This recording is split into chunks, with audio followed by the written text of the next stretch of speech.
out here at China Hat in Bend, and we weren't expecting it, but we got a lot of snow last night, so we waited for it to dry out a little bit, and now the dirt is just right.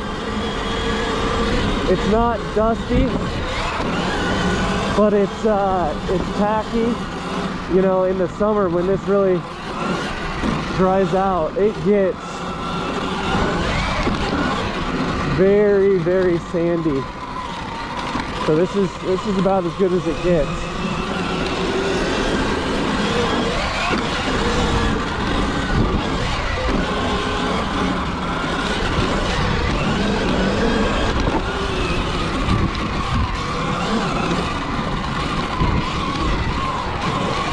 There's a lot of good whoop fun, but there's some smooth stuff as well.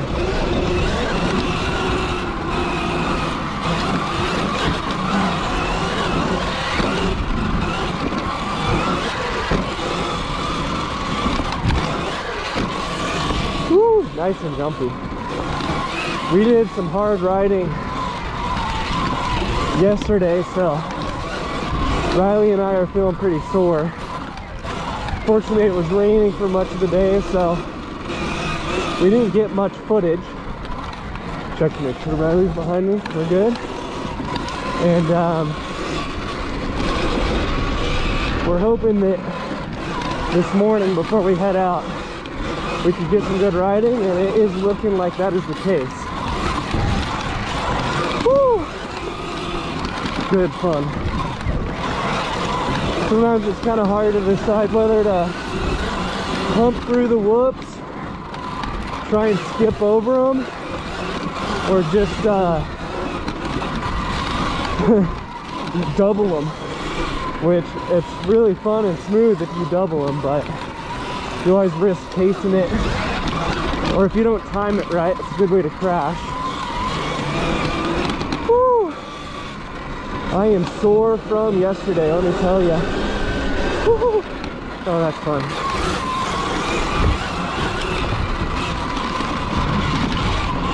Oh yeah, this is good. Yeah, the thing about the rain is it kind of sucks to camp in, which is what we're doing. But boy, does it make for good riding, at least in Bend. You know, if we were to go to the Oregon coast or kind of over in that area, more Pacific Northwest. Woo! Gotta set up for a little bit here. That type of rain means insufferable mud, but here it's just right. This is actually our first time to China Hat, and so far, so good. I'm glad we got the trail tech because there's 300 miles of trails here, and if we didn't have good navigation, I probably would have got lost 6 or 9 times.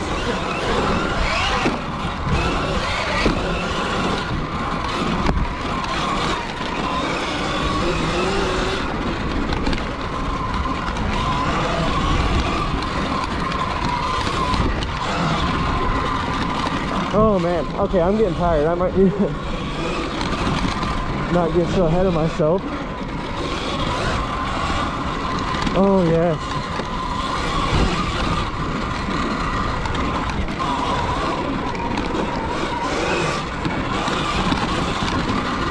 Oh, I am about ready for a new front brake service, because when I go to pull it, there's not much there right now. Ooh.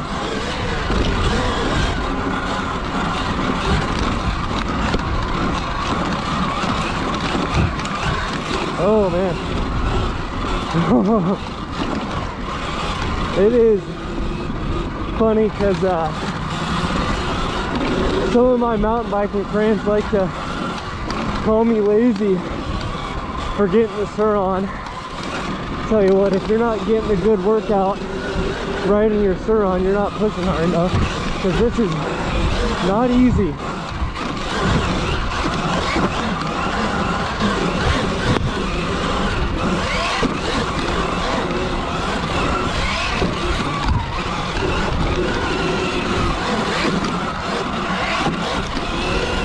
These whoops, that's a full body workout. My back's hurting.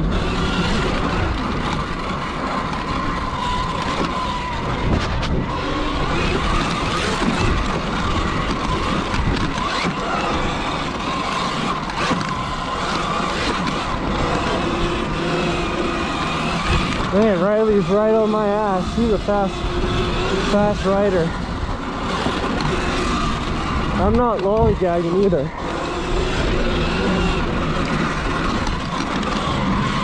It's kind of funny coming to a trail like this where 99% of the riders are on pretty nice dirt bikes. So far, we've only got held up by dirt bike riders on the full size. I mean, the range is definitely a limitation in this kind of mud when you got 300 miles of trails.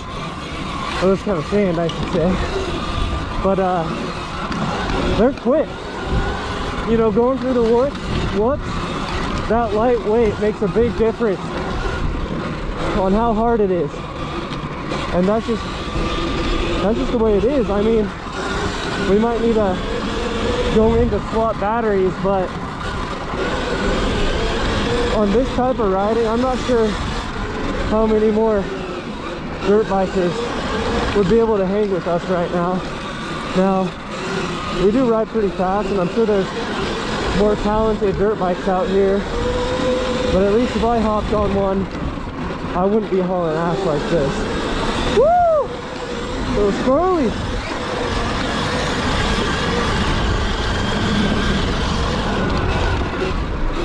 Oh, this is good. This is good fun.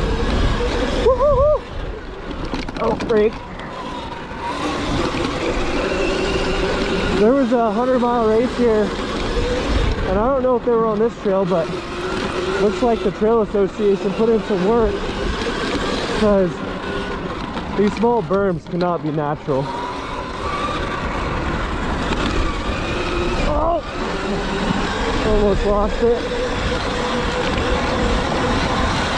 Oh man, I could use a steering stabilizer in this shit.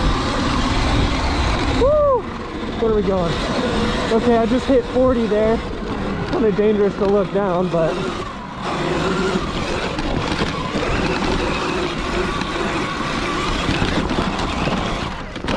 oh, stuffed it really bad in a rock. So one interesting thing about new batteries is you gotta cycle the cells before your cells actually get to full capacity. So this is my first time using one of our new 55 amp hour batteries, and Riley up here is on a 52 amp hour battery, which was our previous iteration. I think that might have been, no, keep going, you're good. And Riley's actually seeing a little bit more range on his 52 than my fresh 55, and that's simply due to cells not coming at their maximum capacity until you cycle the cells about 10 times or so, and it's different for every cell. But yeah, so my battery tops out on a full charge right now at around 65 volts. Now, in about 10 charge cycles or so, I'll be getting about 67 or more. And that's just more capacity. The cells just get into their optimum life cycle, and they can just hold more charge essentially. And we get a lot of emails from people who just got a new T battery, you know, and they charge it up and they tell us, hey, you know, my egg rider isn't running 100%, and it's just due to their battery not getting up to 67 volts. In the meantime, which is what I did, you can adjust your on and off voltage in the display settings of the egg rider, and you can change how that percentage is mapped. Now,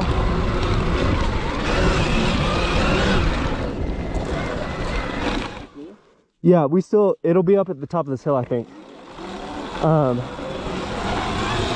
So personally, I just think in voltages. I know it's easier for people to think in like what percentage their battery is at, but lithium batteries don't even have like a linear state of charge. So in my opinion, if you can think in voltages instead of, whew, came in a little hot there, instead of percentages, you'll be able to understand what your battery is doing a little bit better. But that's just my 2 cents. Woo! Put it out there a little bit. God damn. Well, we haven't had whoops for a while. The road that we did yesterday was probably 10 miles of pretty brutal whoops. So this is good for me. I like this.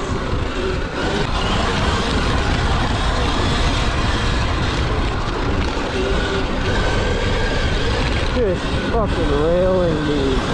Let's go.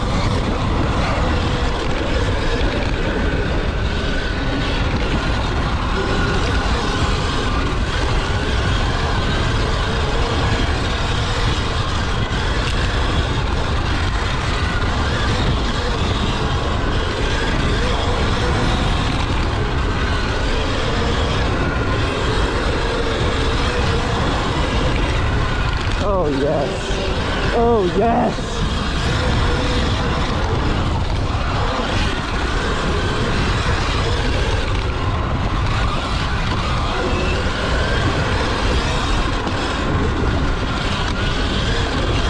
Woo. Yeah, we're in jeans and a down coat right now.